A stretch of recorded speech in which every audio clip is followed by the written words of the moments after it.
सबसे पहले एक बात बता देता हूं कि शबनम का मकान नंबर 313 का ये 5वां और आखिरी भाग है। जो लोग नहीं जानते शबनम मकान 313 के बारे में तो वो पहले के चारों पार्ट सुन लीजिए, उसके बाद ही आपको पता चलेगा कि आखिर कहानी में चल क्या रहा है। और जो लोग जानते हैं वरुण, स्मिता और खुशी को, वो यहां से कंटिन्यू कर सकते हैं। सबसे पहले आप सभी का स्वागत है। आप है अपने खुद के YouTube चैनल पर जिसका नाम है चाचा के फैक्ट्स। मेरा नाम नितिन है, मैं कहानियां सुनाता हूं।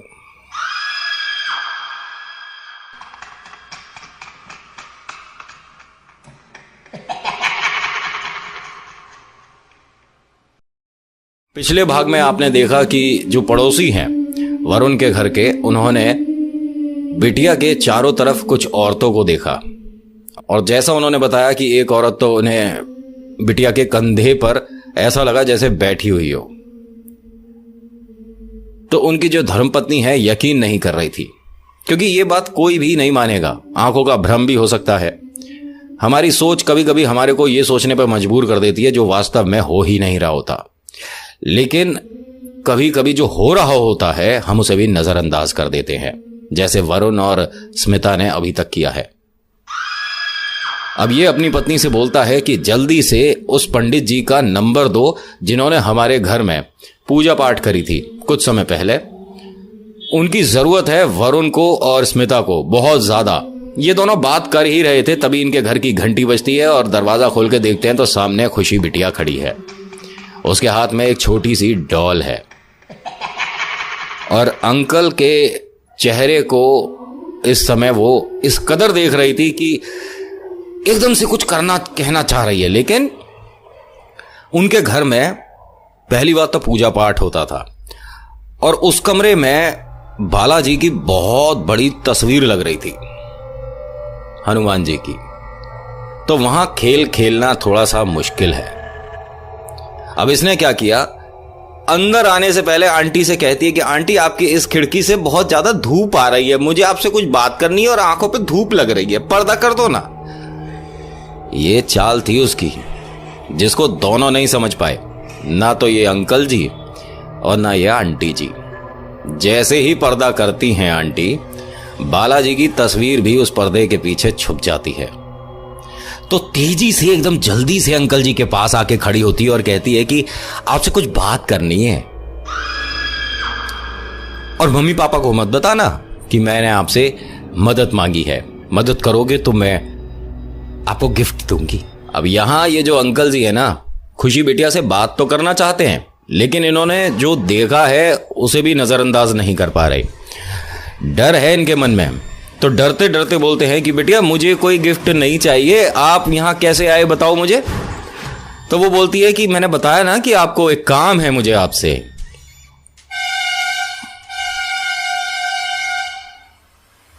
तभी आंटी क्या कहती हैं खुशी से कि पहली दफा हमारे घर आई है बिटिया, तो बिना कुछ खिलाए तो मैं नहीं जाने दूंगी। ले बिटिया मैं बिस्कुट लाती हूं। अब उसे बिस्कुट सुन के बड़ा अजीब सा लगा खुशी को। उसने कुछ कहा नहीं उस समय। वो एक प्लेट में कुछ बिस्किट लेके आती हैं और खुशी के सामने जैसे ही परोसती हैं, खुशी उसमें हाथ मार देती है और सारे बिस्किट जमीन पर गिरा देती है। और आंटी को देखते हुए ये बोलती है, मैं तुझे छोटी बच्ची लग रही हूं जो मुझे बिस्किट खिला रही है? बिस्किट छोटे बच्चे खाते हैं, मैं तुझे छोटा बच्चा दिख रही हूं? तुझसे तो उम्र में मैं बड़ी हूं, क्या उम्र है तेरी? अब यहां जब ये खुशी बोल रही थी तो इसकी आवाज थोड़ी सी भारी हो गई थी। आवाज तो खुशी की थी और लग भी रही थी, लेकिन थोड़ी भारी, जो कि आमतौर पे बच्चों की इतनी भारी आवाज होती नहीं है। खिड़की से थोड़ी थोड़ी जो हवा आ रही है उसकी वजह से बार बार पर्दा हट रहा है और जिसकी वजह से बार बार बालाजी की जो तस्वीर पीछे लग रही है वो एक झलक दिखा रही है, एक झलक हट रही है, एक झलक दिखा रही है, एक झलक हट रही है। तो ऐसे में खुशी कंफर्टेबल नहीं है, उसे समझ नहीं आ रहा कि मैं इनके घर में रहूं, रुकूं या मैं चलूं, क्योंकि ये सही नहीं है। बालाजी के सामने क्या खेल दिखाएगी ये। तभी अंकल को ऐसा लगा कि हाँ, जो मैं समझ रहा हूं ये वो है या वो हो सकता है। अंकल ने आंटी से क्या कहा कि एक काम करो, पर्दा हटा दो, कमरे में थोड़ी रोशनी कम है। खुशी ने अंकल को बहुत घूर कर देखा। उसने कहा, इतनी रोशनी काफी नहीं है कमरे में जो तुझे पर्दा हटाना है। आंटी ने जब अंकल को देखा तो अंकल ने इशारा किया कि जल्दी से पर्दा हटाओ। उसने जैसे ही पर्दे का कोना पकड़ा, खुशी ये मानो इतनी तेज उनके पास आकर खड़ी हो गई जितनी तेज आमतौर पर बच्चे नहीं चलते हैं। यह भी मान सकते हो कि आप वो सरक कर फिसल कर आंटी तक पहुंची। अब जैसे ही खुशी आंटी के पास आई तो आंटी ने वो जो कोना पकड़ा था ना पर्दे का, उसी हाथ को दोनों हाथ से पकड़ लिया और हंस के कहती है, अब पर्दा खोल के दिखा। यहां उन्हें यह लग रहा था कि उनके हाथ पर तकरीबन 2-4 औरतों के हाथ हों, मतलब इतना वजन था उनके हाथ पर। इतने छोटे छोटे हाथ हैं खुशी बिटिया के, लेकिन वो पर्दा हटा नहीं पा रही थी। अब यहां खुशी ने हंसकर बहुत तेज तेज तालियां बजाई और बोलती है कि तुम दोनों भी चाहते हो कि तुम्हारे पास भी एक खेल हो जाए, लेकिन अभी मैं किस काम से आई थी वो भूल गई। उम्र हो रही है ना, तो इस वजह से मैं भूल जाती हूं, मैं वापस आऊंगी। और ये बोलकर वो चल दी और अंकल को देखकर बोलती है, जिसको तू बुलाना चाह रहा है ना वो यहां तक आएगा नहीं, कोशिश करके देख ले। अब अंकल और आंटी यहां बिल्कुल गुम हो चुके हैं। उन्हें नहीं समझ आ रहा कि पड़ोसी की मदद करें ना करें, हम इस झमेले में कैसे फंस गए, हमें कुछ नहीं पता। क्योंकि देखिए, आप किसी की मदद अगर करना चाहते हैं लेकिन आपको पता है कि आप अगर मदद करते हैं तो यह स्थिति आपके साथ भी हो सकती है, तो थोड़ा सा मन में डर बैठ जाता है। वीडियो आपको अच्छी लगती है तो लाइक जरूर करिएगा, कमेंट करिएगा। जय श्री बालाजी अपने नाम और जगह के साथ। और हाँ, चैनल पर पहली दफा आए तो सब्सक्राइब जरूर करिएगा। चारों कहानियां सुनने के बाद अब खुशी हंसती हुई, हाथ हिलाती हुई अपने घर तक पहुंचती है। अब इसके पापा मम्मी बड़े परेशान हैं। दोनों कमरे में बैठे होते हैं, तभी खुशी दूर खड़ी होती है इनसे और बोलती है, पापा एक खेल दिखाऊं? आज मैं बहुत खेलने के मूड में हूं, खेलोगे? तो वरुण बड़ा परेशान है। वरुण ने मना कर दिया, नहीं बिटिया, कोई खेल वगैरह कुछ नहीं, आप जाओ अपने कमरे में जाकर सो जाओ। तभी स्मिता ने कहा कि उस कमरे को तो मना किया है कांता ने कि उसमें कुछ जैसा उसने बताया था, मन में डर बैठा हुआ है। तो वरुण ने कहा कि बिटिया यहीं हमारे पास आकर बैठ जाओ।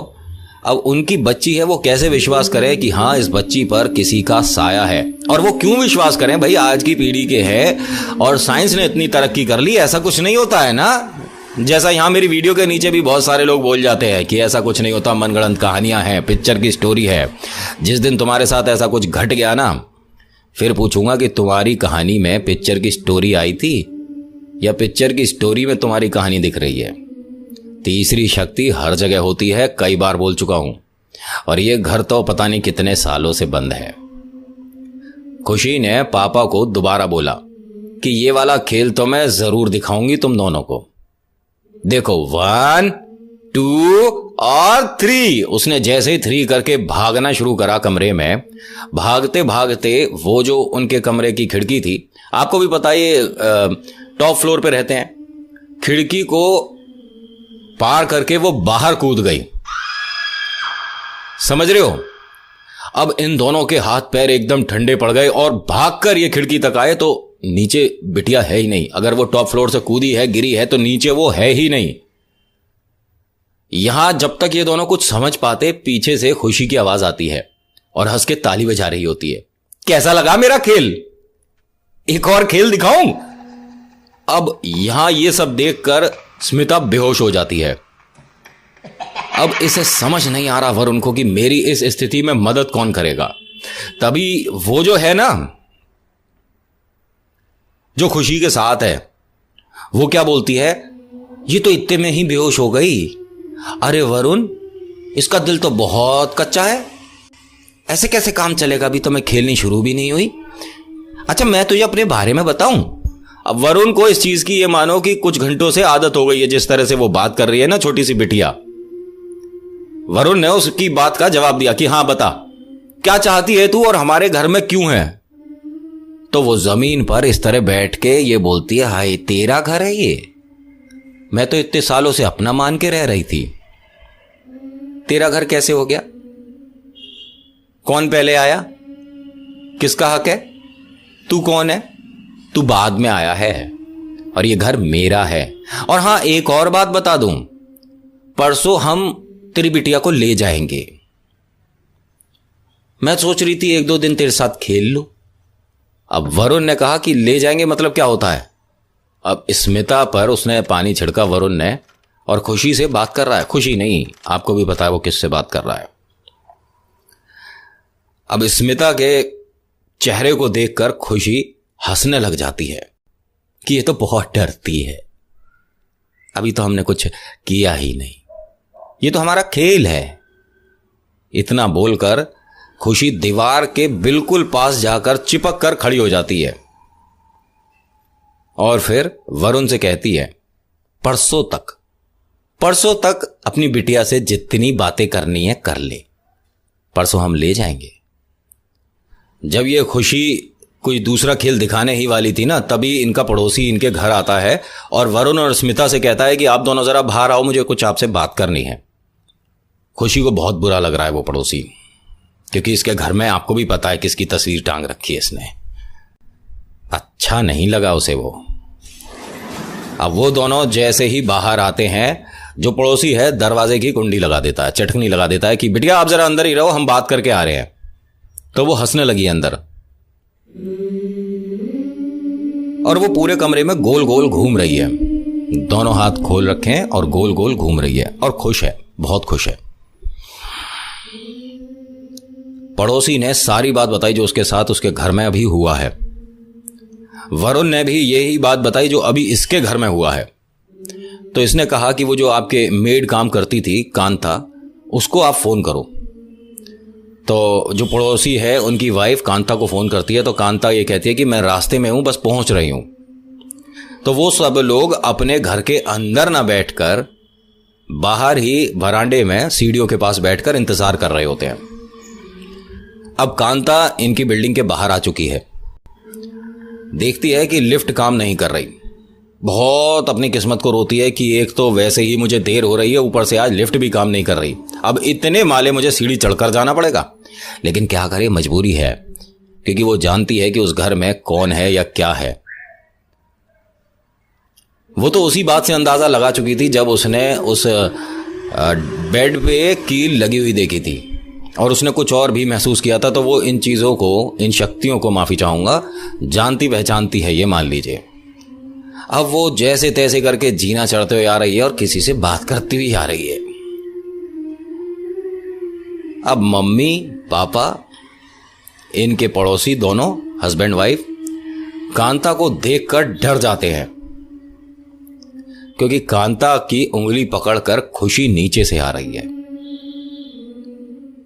अब इसके पापा ये कहते हैं, कांता ये तुम बिटिया के साथ कहाँ घूम रही हो?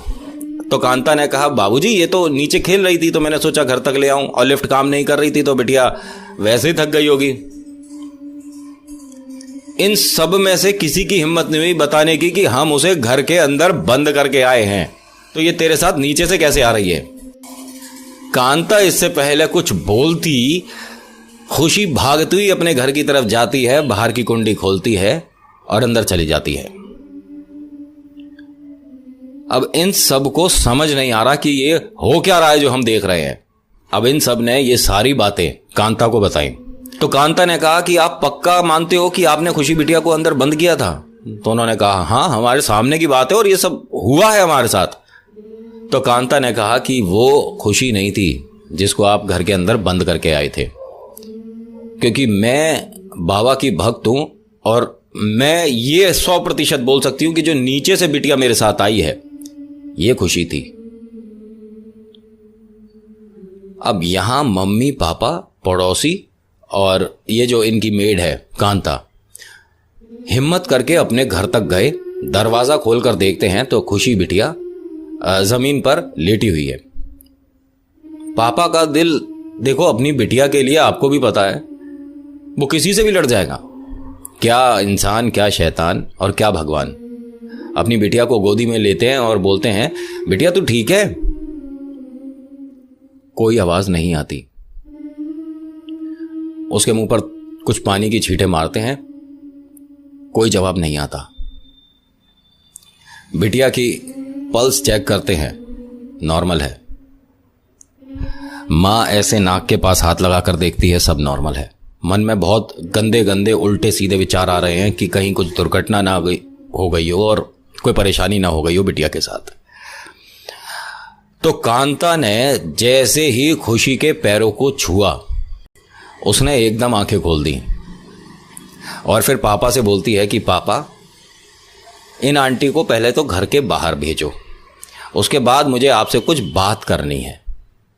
कांता ने कहा कि मैं तो कहीं नहीं जाऊंगी और अब तुम चलोगी मेरे साथ जहां मैं ले जाना चाहती हूं, और तुम्हें जाना पड़ेगा क्योंकि अब तुम्हारा ये जो तुम खेल खेल चुकी हो ना, बहुत ज्यादा हो गया है। छोटी सी बिटिया को तुम छोड़ क्यों नहीं देती? अब वो पापा की गोदी से ऐसे तुरंत उतर के जमीन पर खड़ी हो गई और बोलती है कांता से कि तू कौन होती है मुझे मेरे घर से हटाने और निकालने वाली? अगर ये बिटिया हमारी कुछ मदद कर रही है तो तुझे परेशानी है तो तू भी सुन ले। तू मुझे कहीं ले जा नहीं पाएगी, लेकिन मैं इस बिटिया को कल ले जाऊंगी और अब ज्यादा समय नहीं बचा है। ना तू कुछ कर पाएगी और ना तेरा वो कुछ कर पाएगा जहां तक तू ले जाना चाह रही है। हमें क्या पता नहीं है? अब ये जो इनकी बातें हो रही थी ना, तभी उसने अपने एक पर्स में से एक धागा निकाला जो मेड है, और उसने बिटिया के पैर पे बांधने की जैसी कोशिश करी, उसने पैर झटक दिया कि ये सब मत बांध मेरे, इससे क्या होगा? तो कांता ने जवाब दिया कि इससे जो होगा ना वो तू भी देखेगी। अब ये बिटिया, ये मानो कि जैसे छोटे बच्चे खेलते हैं ना कि मुझे पकड़ के दिखाओ, इस तरह से कमरे में इधर उधर भाग रही है। मम्मी पापा डर तो बहुत रहे हैं कि ये हो क्या रहा है, लेकिन उनके पास इस बात का कोई जवाब नहीं है कि हम इसे, बिटिया को कैसे इस स्थिति से बाहर लेके आएंगे। और वो किचन में जाने के बाद एकदम चुप हो गई। पहली बात तो घर इतना बड़ा नहीं है, और दूसरी बात किचन तो बिल्कुल इतनी बड़ी है ही नहीं। किचन में जाते ही वो बिटिया एकदम चुप और गायब सी हो गई है। मान लो सब लोग किचन में गए, सबने ढूंढना शुरू कर दिया। अब उसकी आवाज आ रही है बार बार, मुझे ढूंढो, मुझे ढूंढो। अब ये सब लोग घर में बिटिया को ढूंढ रहे हैं। वैसे तो खेल है ये, लेकिन बड़ा डरावना खेल है, क्योंकि जिसको ये ढूंढ रहे हैं वो इंसान की प्रवृत्ति का तो शायद है नहीं। अब ये आवाज आ रही है खुशी के कमरे से। सब लोग वहां तक पहुंचते हैं। अब वो जो इसका बेड है ना खुशी का, जिसके नीचे कील ठुकी हुई है अभी भी, उसके नीचे से आवाज आ रही है। सबने नीचे जब झुककर देखा, तभी खुशी ने एकदम से मम्मी का गर्दन पकड़ लिया और बोलती है कि इन सबको घर के बाहर कर, वरना तेरी बिटिया को तो अभी ले जाऊंगी। अब यहां स्मिता का दिल तो देखिए मां का है, तो उसने सबको ये बोल दिया कि आप सब मेरे घर से चले जाओ। मेरी बिटिया नहीं चाहती कि आप सब यहां रुके, और सबको धक्का देके कमरे से बाहर निकालने लगती है। और नीचे खुशी के हंसने की आवाज आती है बेड के नीचे से, और इस बार खुशी ना अकेले नहीं हंस रही है, कुछ ग्रुप है औरतों का, वो सब हंस रही हैं ये मानो। तो वरुण ने स्मिता से कहा कि तुम ये सब क्यों कर रही हो?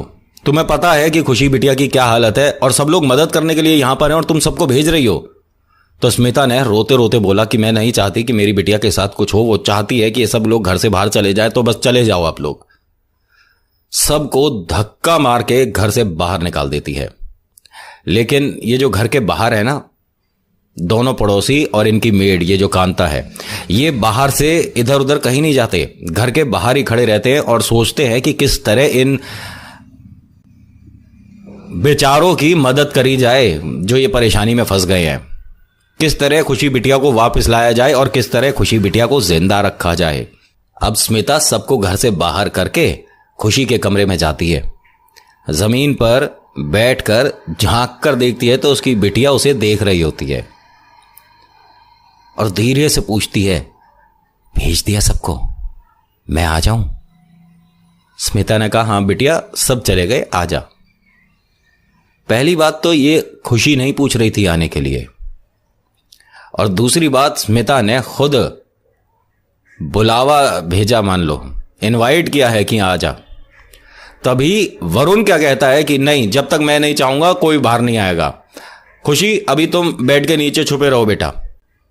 यहां बहुत बुरा लगा, खुशी को नहीं, किसी और को, क्योंकि वो नहीं चाहती कि कोई भी अड़चन आए बीच में। सबकी रजामंदी से मैं जाऊं इस बिटिया को लेकर। वरुण ने स्मिता से कहा कि जो हमारे पास भगवान की तस्वीरें हैं वो कहाँ हैं। स्मिता ने बताया वो तो बक्से में है, और बक्से में जो ताला लगाया था उसकी चाबी मिल नहीं रही। वरुण ने कहा कोई बात नहीं, मैं ताले को तोड़ दूंगा, तुम बक्सा दिखाओ। वो जो छोटा सा बक्सा है स्मिता वो लेके आती है, तभी खुशी के रोने की आवाज़ शुरू हो जाती है, बहुत तेज तेज रोने लग जाती है। मम्मी तुम मेरी बात नहीं मानोगी ना, मैंने कहा था कि सबको घर से बाहर कर दो, ये अभी तक घर में क्या कर रहा है, इसको भेजो पहले तो। स्मिता डांट कर खुशी को बोलती है कि इस तरह से कोई बात करता अपने पापा से। फिर खुशी का जवाब सुनिए, कौन पापा, तुम्हारी बिटिया तो 1 घंटे से सो रही है, तुम्हें मेरी आवाज नहीं पता चल रही। इसको बोलो ये सब ना करे और घर से बाहर चला जाए अभी। वरुण उसकी बात बिल्कुल नहीं सुनता। घर में से एक छोटी सी हथौड़ी लेकर आता है और ताले पर चोट मारना शुरू कर देता है। अब जैसे ही खुशी ने हथौड़े पे पड़ती चोट सुनी, वो तुरंत बेड के नीचे से निकलकर आती है और पापा के पास आकर खड़ी हो जाती है और दोनों हाथ इस तरह कमर पर रख के कहती है, क्या चाह रहा है तू? जो हमने समय तय किया है तेरी बिटिया का कल का, वो आज का कर दे? समझ नहीं आ रहा तेरे? तू इस बक्से को खोल के क्या करेगा? अच्छा ले ताला मैं खोल देती हूं। उसने ताला ऐसे पकड़ के ऐसे नीचे को करा और वो ताला खुल गया। और वरुण से हंसते हुए बोलती है, कर जो करना चाह रहा था कर। वरुण के दोनों हाथों पे ये मानिए किसी ने वजन टांग दिया हो। उसके दोनों हाथ सीधे, एकदम सीधे स्ट्रेट, और वो हिल नहीं पा रहा। स्मिता ने वरुण से कहा कि आपको क्या हो गया, आप करो ना, खोलो, अब तो ताला खुल गया है। और खुशी सामने के सोफे पर जाकर बैठकर वहां पड़े कुछ सामान को खाने लग जाती है, फ्रूट्स वगैरह, हंसते हुए। मैं भी तो देखना चाहती हूं कि तू क्या करेगा। और ऐसे ऐसे झूलना शुरू कर देती है। स्मिता देखिए डर रही है, लेकिन वो ऐसी स्थिति में अपनी बिटिया और पति को छोड़कर नहीं जा सकती। और ये सब तमाशा होता वो तीनों बाहर से देख रहे हैं। बाहर जो कांता है उसके हाथ में जो धागा है वो उनके दरवाजे के, वो जो लोहे का गेट है उनका, जिससे वो आर पार देख सकते हैं, उस जाली के नीचे से, दरवाजे के नीचे से वो धागा फेंकती है स्मिता की तरफ और कहती है किसी भी तरह से इस धागे को खुशी से छुआ दो। बांधना तो दूर की बात है, बस आप एक बार छुआ दो। अब स्मिता वो धागा उठाकर जैसे तैसे करके खुशी तक पहुंचती है और खुशी से ऐसे बस टच ही करती है, खुशी बेहोश हो जाती है। और वो धागा उसके हाथ पर रखकर वो दरवाजा खोलने आती है। दरवाजा खोलती है तो तीनों जने अंदर आते हैं। पति को इस तरह से हिलाते हैं एकदम से, तो पति भी ये मानो जिस जगह था वहां से वापस आता है। उसे कुछ नहीं पता अभी तक कि हुआ क्या था। बक्से को वो लोग फिर से बेड के नीचे सरका देते हैं, उस कमरे में जो बेड होता है। उन्हें ये काम नहीं करना था जो इन्होंने ये अभी कर दिया। और कहते हैं जो कांता है उसने कि इसके पैर में ये धागा बांध दो और आप फटाफट से जहां मैं कह रही हूं वहां बिटिया को लेकर चलो। मेहंदीपुर बालाजी ही इस समस्या का निवारण होगा, उससे पहले कोई कुछ नहीं कर पाएगा। और वो जिस आप पंडित जी को बुलाना चाह रहे हो ना, अभी हमारे को फ़ोन पे पता चला है कि रास्ते में दुर्घटना में उनके बहुत चोटें आई हैं और वो हॉस्पिटल में एडमिट है। वो तो आ नहीं सकते क्योंकि खुशी ने पहले ही कहा था कि जिसको तू बुलाना चाहता है वो यहाँ तक पहुँचेगा नहीं। और आपको भी पता है कि खुशी अकेली नहीं है, बहुत सारी औरतें देखी जाती हैं इसके आसपास बहुत बार। तो क्या पता उनमें से किसी ने। अब खुशी बिटिया बेहोश है, उसके पैर में वो धागा बांध देते हैं। अब ये सब प्लान बना रहे होते हैं बैठ के कि जल्दी से मेहंदीपुर बालाजी के लिए निकला जाए और किसी की मदद ली जाए जो वहां तक बिटिया को कंट्रोल में रखे। ये सब लोग एक टैक्सी बुलाते हैं, सभी लोग टैक्सी में बैठते हैं। कांता, इनके पड़ोसी दोनों, और माता पिता और खुशी और टैक्सी जैसे ही स्टार्ट होती है, चलने वाली होती है मेहंदीपुर बालाजी के लिए, तभी खुशी की आंख खुल जाती है और रोना शुरू कर देती है और मम्मी से कहती है, इतना पैर में दर्द हो रहा है मम्मी, बहुत ज़्यादा दर्द हो रहा है मेरे, आपने ये जो बांधा है इससे मेरे बहुत ज़्यादा हर्ट हो रहा है, दर्द हो रहा है मम्मी। और वो रोती चली जा रही है। तभी जो टैक्सी ड्राइवर है वो कहता है कि जो आपने बांधा है इसे ढीला कर दो ना बिटिया, मतलब अगर परेशान हो रही है। तो कांता ने मना कर दिया कि जितना भी टाइट है ऐसे ही रहने दो, कोई ज़रूरत नहीं है अब इस धागे को छूने की, कुछ भी मत करो आप, रोने दो इसे। अब वो कांता से ये कहती है कि तू तो मेरी मम्मी है भी नहीं, मेरी मम्मी क्या मुझे परेशान होने देंगी? नहीं मम्मी खोल दो इसे, मम्मी दर्द हो रहा है। अब वो 2-3 बार रोने लगती है। तो वरुण क्या कहता है कि अब हम बालाजी के पास जा तो रहे हैं, धागा खोल दो, अब कौन सा कुछ होगा।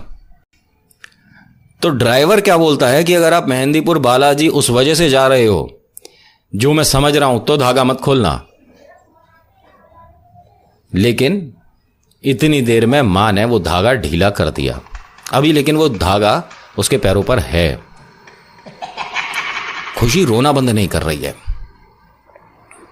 अब ये सिलसिला लगातार बढ़ रहा है, उसकी रोने की आवाज़ चीखों में बदल रही है और अपने आप को वो अब ये मानो कि टॉर्चर कर रही है, अपने मुंह को नोच रही है, अपने बालों को नोच रही है और छोटी सी बिटिया अपने हाथों को इस तरह से खरोच रही है कि वहाँ से अब खून निकलना शुरू हो गया। अब वो क्या बोलती है कि तू देख अब तेरी बिटिया वहाँ तक जाएगी भी नहीं, हमने कहा था तेरे से कि हम तेरे को कल तक का समय दे रहे हैं, जो हम कर रहे हैं, जो हम दिखा रहे हैं चुपचाप देखो और तुम हमारे घर से चले जाओ, तुम्हारी बिटिया को तो हम लेके जाएंगे।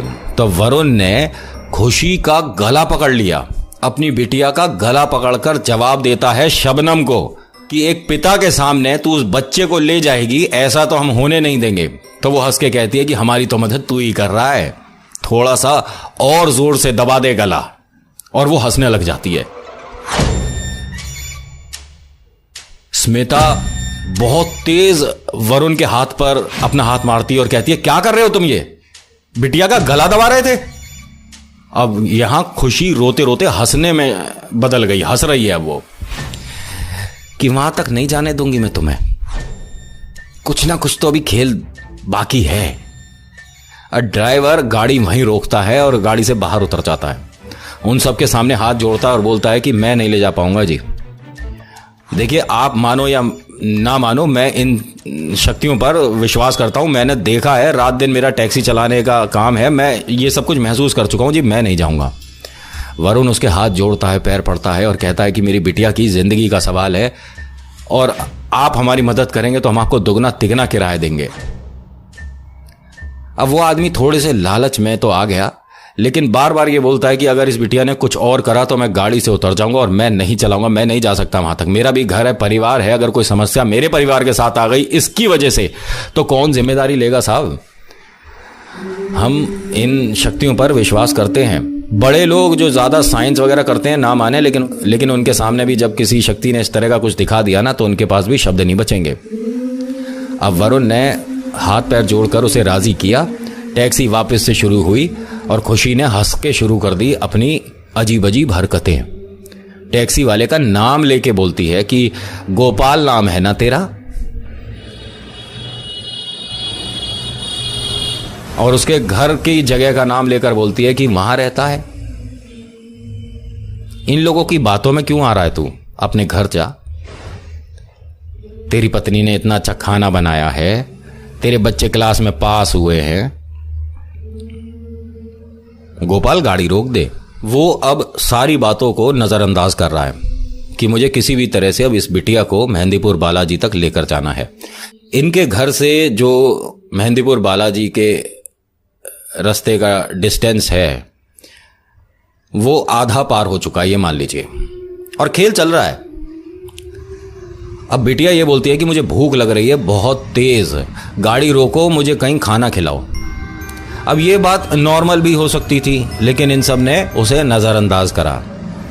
खुशी बिटिया की जो हालत है वो अब थोड़ी सी बिगड़नी शुरू हो गई।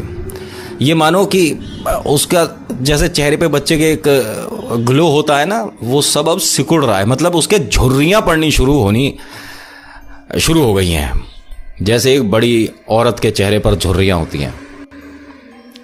पिता रो रहा है, स्मिता रो रही है, कांता परेशान है और जो इनके पड़ोसी हैं वो डर रहे हैं।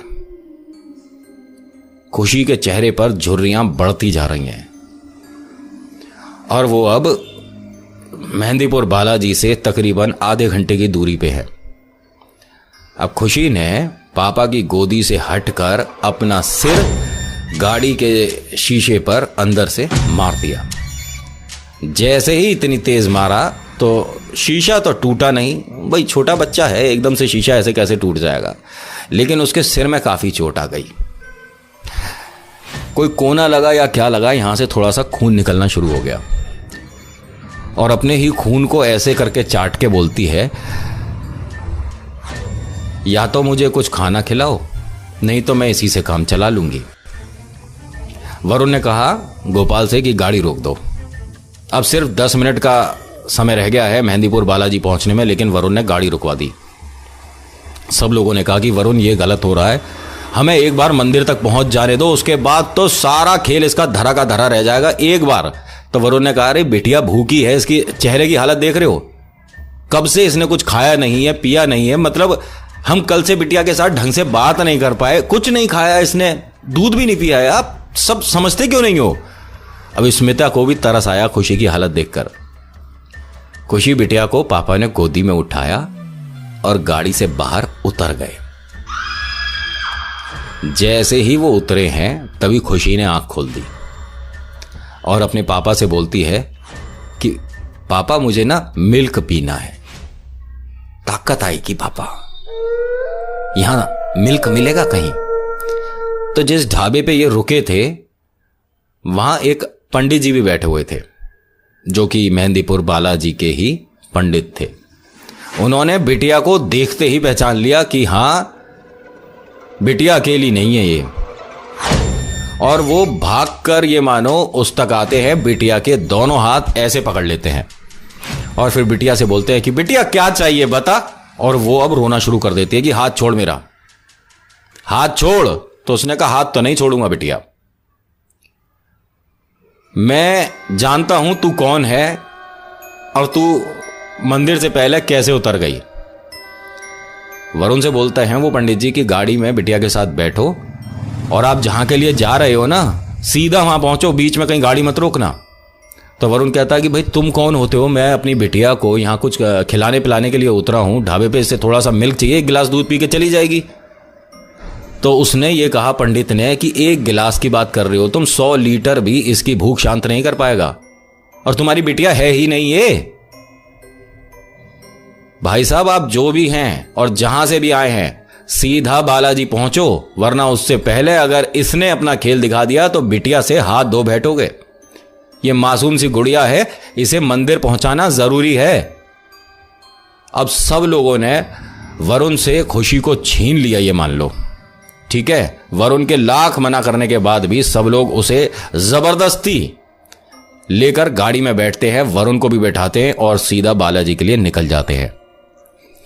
गेट पर जैसे ही गाड़ी आती है, जो खुशी है वो अपनी दोनों उंगलियां तोड़ चुकी होती है। तुम मानोगे नहीं ना, ये देखो, और ऐसे करके उसने अपनी एक उंगली तोड़ दी, ठीक है। जैसे ही दूसरी उंगली तोड़ी, दोनों हाथ पकड़ लिए वरुण ने कि बिटिया ये सब मत कर। अब माँ बाप रो रहे हैं लेकिन बिटिया को ऐसी हालत में छोड़ नहीं सकते। वरुण ने जबरदस्ती अपनी बिटिया को गोदी में इस तरह से जकड़ रखा है कि दुनिया की कोई ताकत पिता से उस बेटी को अलग नहीं करा सकती। अब यहां उसका खेल देखिए, उसने इतना वजन बढ़ा दिया कि अब वरुण मंदिर तक चलने में असमर्थ है, नहीं चल पा रहा है वो। तो बोलता है कि कोई और गोदी ले लो, मेरे से चला नहीं जा रहा। तो कांता ये कहती हैं कि अब यहां पर खेल हो रहा है, आप हिम्मत मत हारो और अपनी गोदी से मत उतारना बिटिया को। जब तक मंदिर के फर्श तक नहीं आ जाए, मंदिर के स्थल में नहीं आ जाए, अंदर नहीं आ जाए, तब तक आप इसे अब छोड़ो ही मत, कुछ भी हो जाए। उसने वरुण के यहां गले पर बहुत जगह इतनी खरोंचें मार दी कि ये मानो किसी जंगल से निकल कर आया हो। उसके खून निकल रहा है लेकिन वो बिटिया को नहीं छोड़ रहा। और दुनिया की कोई ताकत नहीं खींच सकती बच्चे को पिता की गोदी से। तीसरी शक्ति ने बहुत जोर लगाया, लेकिन पहला तो उसकी कमजोरी कि वो कहां खड़ी है अब इस टाइम।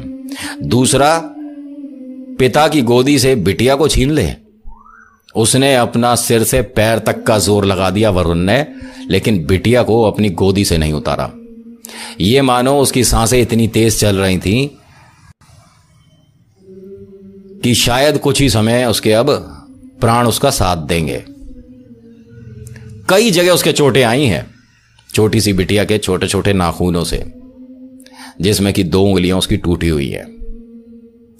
अब जैसे ही ये बालाजी के सामने आते हैं, इतनी ही देर में सारी परेशानियां टल जाती हैं। बोलो मेहंदीपुर बालाजी महाराज की जय। और उसके बाद खुशी, स्मिता और वरुण मकान नंबर 313 में वापस आते हैं और वहां पूजा कराते हैं। और आज भी ये लोग इसी मकान में रहते हैं। काफी समय हो गया है, लेकिन आज तक किसी भी शबनम की दस्तक इनके घर पर नहीं हुई, क्योंकि आज इनके घर में बालाजी की बहुत ही बड़ी और खूबसूरत मूर्ति विराजमान है। बोलो पवन पुत्र हनुमान की जय। अब आज की कहानी में इतना ही। आज की ये कहानी आपको कैसी लगी मुझे बताइएगा जरूर। अच्छी लगी तो लाइक करिएगा, पसंद नहीं आई तो डिसलाइक करिएगा।